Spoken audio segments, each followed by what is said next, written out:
আলামিন বলেন যে হে পৃথিবীর মানুষ, তোমরা ফামান শাহিদা মিনকুমুশ শাহরা, তোমরা যদি এই মাসটিকে যদি তোমরা পাও, তোমরা ফালতু সময়টা কাটাও না, তোমরা সম পালন করো, তোমরা পরকালে জান্নাত লাভ করো।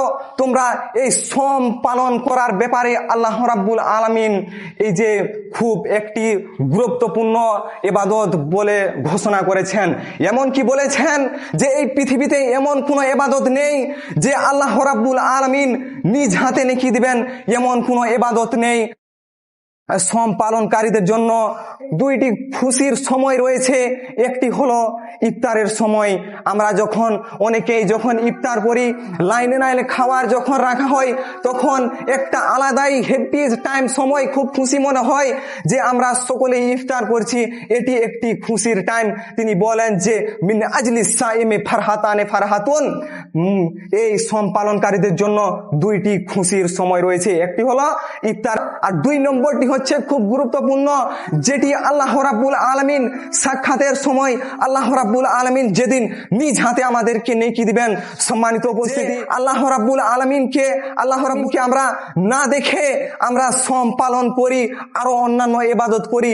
যখন আল্লাহ রাব্বুল আলামিন যখন আমাদেরকে নিজ হাতে নেকি দিবেন যে হে আপনি লেন, আপনার নেকি লেন, আপনি যে সম পালন করেছিলেন লেন আপনার নেকি, বা অন্য কোনো প্রধান কোনো জিনিস যে আপনাকে দিবেন, তখন একটি খুশির সময়। তখন আপনার একটি কত সুন্দর মনে হবে যে আল্লাহ রাব্বুল আলামিন আমাদেরকে দেখা দিবেন। অতএব আল্লাহ রাব্বুল আলামিন আমাদেরকে নিজ হাতে দিবেন যে লেন আপনি সম পালন করেছিলেন, লেন আপনি এই যে আমার জন্য সম পালন করেছিলেন, প্রবৃত্তি ত্যাগ করেছিলেন, খারাপ কাজ থেকে দূরে থেকেছিলেন, নেশার দ্রব্য থেকে দূরে থেকেছিলেন, লেন আমি আপনাকে আজ নিজ হাতে দান করি। তখন একটি খুশির সময়। তারপরে তিনি বলেন যে সম হচ্ছে একটি ঢাল রূপ, সম হচ্ছে একটি ঢাল রূপ, তার মানে জাহান্নাম থেকে বাঁচার ঢাল রূপ। রাসূলুল্লাহ সাল্লাল্লাহু আলাইহি সাল্লাম মুআয ইবনে জাবাল রাদিয়াল্লাহু তাআলা থেকে বর্ণিত, তিনি বলেন রাসূল সাল্লাল্লাহু আলাইহি সাল্লাম বললেন যে সাহাবীগণকে বললেন যে আমি কি তোমাদেরকে একটি কল্যাণের কথা বলে দিব, আমি কি তোমাদেরকে সব কল্যাণের কথা বলে দিব যেটি করলে তোমরা পরকালে জান্নাত লাভ করতে পারবে। সাহাবীগণরা বলল হে আল্লাহর রাসূল বলুন। আল্লাহ রাসূল সাল্লাল্লাহু আলাইহি সাল্লাম বললেন যে কালা সম জুন্নাতুন ওয়া সাদাকাতু তুতফিউল খাতিয়াতা কামা ইউতফিউল মাউন নার। সম হচ্ছে, এই সিয়াম হচ্ছে জাহান্নাম থেকে বাঁচার ঢাল, এবং দান পাপকে মিটিয়ে দেয়, যেমন তুতফিউল খাতিয়াতা কামা ইউতফিউল মাউন নার, যেমন পানি আগুনকে নিভিয়ে দেয়। যদিও একটি দান একটি খুব শক্তিশালী পাওয়ারফুল যদি ইবাদত হয়, তারপরেও এই সিয়ামের সঙ্গে মিল খাবে না।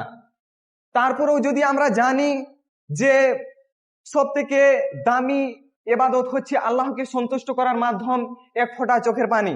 কোন বান্দা যদি আল্লাহকে সন্তুষ্ট করার জন্য আল্লাহর কাছে যদি কেঁদে, যদি আল্লাহর কাছে এই দোয়া চায়, অতএব চোখের পানি ফেলে, তো এমন কোনো জিনিস নেই যে আল্লাহ রাব্বুল আলামিন এই চোখের পানিতে খুশি হন। যদিও এটি খুব দামি ইবাদত, তাও আল্লাহ রাব্বুল আলামিন বলেন যে এই সিয়ামের সমপর্যায়, সিয়ামের সঙ্গে মিল খাবে না।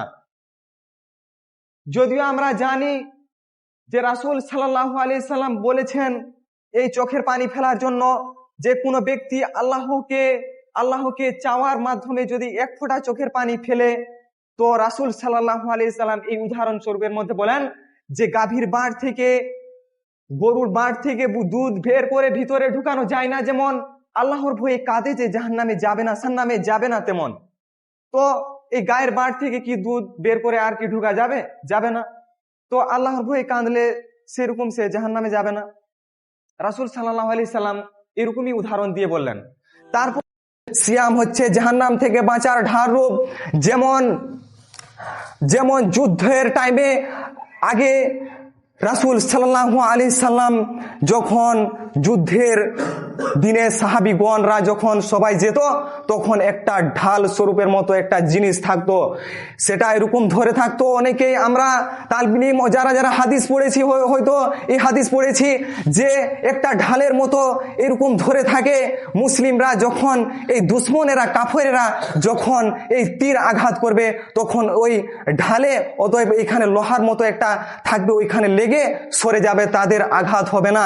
এইরকম একটা ঢাল স্বরূপ থাকবে, ওই তীর লাগবে না, সাইডে চলে যাবে। এইরকম রাসূল সাল্লাল্লাহু আলাইহি সাল্লাম বলছেন যে কালা সম জুন্নাতুন, এই সম হচ্ছে ঢাল রূপ, অতএব জাহান্নাম থেকে বাঁচার ঢাল রূপ।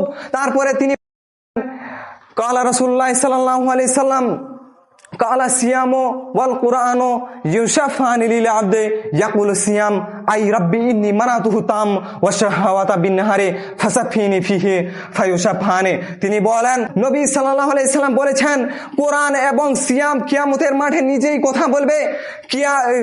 কোরআন এবং সিয়াম আল্লাহ রাব্বুল আলামিনের কাছে কিয়ামতের দিন সুপারিশ করবে। সিয়াম বলবে কালা সিয়াম, সিয়াম বলবে যে হে আল্লাহ, আমি তাকে প্রবৃত্তি থেকে ত্যাগ রেখেছি, আমি তাকে খাদ্য থেকে দূরে সরিয়ে রেখেছি, আমি তাকে অন্যান্য খারাপ কাজ থেকে দূরে সরিয়ে রেখেছি, অতএব আমি সিয়াম বলছি, আমার কথা শুনেন আল্লাহ, আপনি তাকে আমার সুপারিশ আপনি কবুল করেন, আপনি তাকে জান্নাতে দিয়ে দেন। ডাইরেক্ট